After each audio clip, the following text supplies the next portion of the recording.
Hello friends.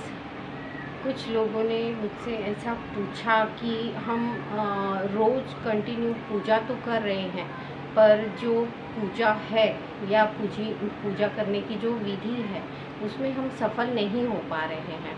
तो मैंने सिर्फ एक ही सवाल किया कि क्या आप जब पूजा करने बैठते हैं तो आपका जो मन होता है वो कंसंट्रेशन जो है वो परफेक्ट पूजा स्थान में लगता है क्या? तो बहुत से लोगों ने मुझे बताया कि नहीं, कभी कभी ऐसा होता है कि जब हम अपने पूजा में ध्यान नहीं लगा पाते हैं। तो मैंने उन्हें एक ही उपाय बताया जो मैं आपको भी बता रही हूँ कि जो गुरुवार दिन होता है वो हमारे एक तो इष्ट देव के लिए भी है और हमारे गुरु के लिए भी होता है। जैसे हम जिनको भी गुरु मानते हैं या जिनके जो हमारे पूर्वज थे उन्होंने हमारे जो गुरु मान रखे थे पर हमें पता नहीं है, तो ये दिन ऐसा बनाया गया है जिसमें हम अपने गुरु को, इष्ट देव को स्थान दे सकते हैं। तो आप अपनी लाइफ में जैसे आपको सक्सेस नहीं हो रहा है तो आप सिर्फ एक गुरुवार के दिन अपने जो नियम हैं वो अपने नियमों को चेंज कर सकते हैं। कैसे करेंगे? जब हम पूजा करते हैं या गुरुवार के दिन हम नहा के और पूजा में बैठते हैं तो हमें श्री लक्ष्मी और नारायण का ध्यान करना है। 5 मिनट आप ध्यान करते हैं उनका, उनसे अपनी प्रार्थना कहते हैं। तो एक बात ध्यान रखना है कि आप उनके हिसाब से कार्य कर रहे हैं, आप अपने हिसाब से उनसे कार्य नहीं करा सकते। आपके जो कार्य हैं वो उनके हिसाब से ही होंगे। यदि उनकी इच्छा है तो आपके कार्य सफल होते हैं। तो आपको प्रार्थना में क्या कहना है कि श्री लक्ष्मी नारायण जो हैं वो उसमें श्री कौन है? माता लक्ष्मी है। तो हम जो मंत्र लेते हैं ओम श्री लक्ष्मी नारायणे नमः, तो उसमें माता लक्ष्मी भी आ जाती हैं। तो आपको गुरुवार के दिन 10 मिनट से बैठकर पूजा स्थान में दोनों हाथों को आप अपने खुले कर लेंगे और पूजा स्थान में बैठकर ध्यान करेंगे श्री लक्ष्मी नारायण का और उनको महसूस करेंगे कि आपका जो नाभि का भाग है, जो आपका पेट का स्थान है, वहाँ पे लक्ष्मी और नारायण का स्थान होता है।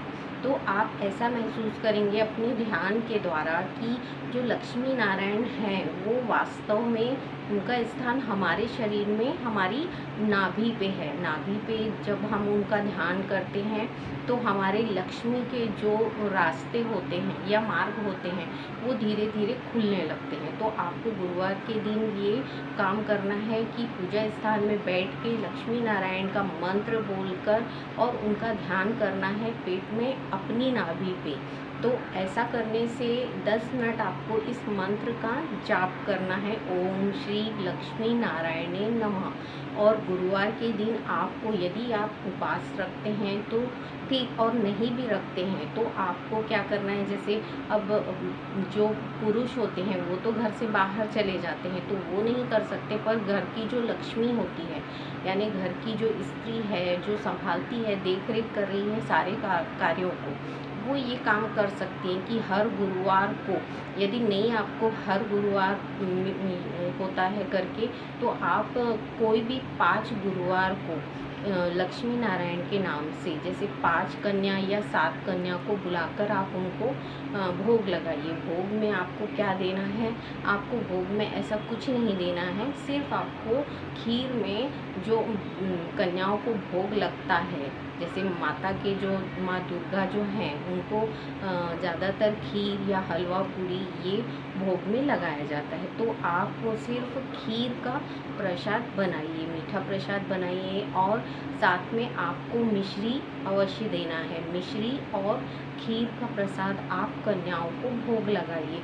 जैसे हम 9 कन्या खिलाते हैं वैसे ही हर गुरुवार को या 5 गुरुवार को या 11 गुरुवार को या 21 गुरुवार को आपको कन्याओं को भोग लगाना है। और भोग लगाने के बाद आप पहले पूजा स्थान में उनको भोग लगाइए। पहले भगवान श्री जो नारायण हैं, लक्ष्मी नारायण, उनको भोग लगाइए, प्रेम से उनको पहले अन्न जो है वो अर्पण करिए, प्रार्थना करिए। आपकी जो मनोकामना है उसको पूर्ण करने को भगवान को प्रार्थना करते हैं हम। और उसके बाद हम ये प्रार्थना करते हैं कि भगवान आपके रूप में जो ये कन्याएं आई हैं मेरे घर पे, इनका भोग आप ग्रहण कीजिए, यानी आप इनके रूप में भोग को ग्रहण कीजिए।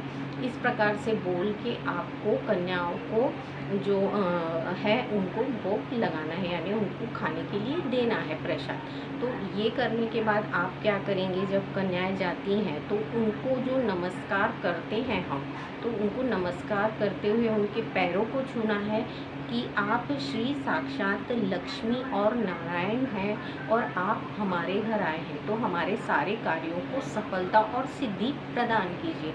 ये बोल के आप उनको नमन कीजिए और उन कन्याओं को कुछ ना कुछ जो भी उपहार आप दे सकते हैं, जो आपकी क्षमता है उसके हिसाब से आप उन्हें उपहार स्वरूप भेंट में दीजिए। तो इससे क्या होगा, जो आपके जो भी बंधन है कार्यों के, वो अब कार्य कौन संभालेगा, जिनको आप अपना देव समझ रहे हैं, यानी आपने जिनको अपना देव समझ लिया है, अब वो आपके कार्यों को, आपके कार्यों में आने वाली बाधाओं को धीरे धीरे करके दूर करने लगते हैं। पूरी श्रद्धा और भक्ति के साथ आप इस जो कार्य को है वो करके देखिए। इससे क्या होगा, आपके धीरे धीरे कार्य सफल होने लगेंगे और जो आपके मन की शांति है वो बढ़ेगी। मन की शांति जब बढ़ती है और हम जब शांत मन से सारे कार्यों को करते हैं तो कार्यों में सफलता मिलना शुरू हो जाता है। जब हम अपने कार्यों को बहुत ज़्यादा टेंशन में कर रहे हैं और बहुत ज़्यादा परेशानियों में कर रहे हैं, हर तरफ हम सोच रहे हैं ये भी हो जाए, वो भी हो जाए, वो भी हो जाए, तो हमारे कार्यों में गड़बड़ी आना शुरू होगी। इसीलिए आप कंसंट्रेशन करिए कि हम जो कार्य कर रहे हैं उसको सफल करिए। जो हमारा बिजनेस है, व्यापार है, या हम जो घर से भी कार्य करते हैं उनमें सफलता के लिए श्री लक्ष्मी नारायण जी आप अपना आशीर्वाद प्रदान करिए। तो इस तरीके से जब आप करते हैं तो आप देखिए आपके मन में भी शांति होगी और आपके बिजनेस और आपका जो व्यापार है वो धीरे धीरे करके बढ़ने लगेगा। ये चाहे तो आप पूरी जब तक आपकी लाइफ है तब तक आप अपने बिजनेस व्यापार के लिए कर सकते हैं पूरी श्रद्धा और भक्ति के साथ, क्योंकि ये जो हमारे इष्ट देव होते हैं या भगवान होते हैं, ये जब भी हम विपत्ति में आते हैं या परेशानी में आते हैं तो इनका जो ये रहता है हमारे को संभालने का कार्य ये करते हैं। पर कैसा होता है, जब हम इन्हें मन से नहीं पुकारते या मन से नहीं बुलाते तो ये हमारी भावनाओं को समझते नहीं। जब ये हमारी भावनाओं को समझेंगे तभी तो हमारे कार्यों को आगे बढ़ाएंगे। इसलिए आप इन चीज़ों को श्रद्धा और भक्ति के साथ कीजिए, देखिए आपके कार्य सफल होना शुरू हो जाएंगे।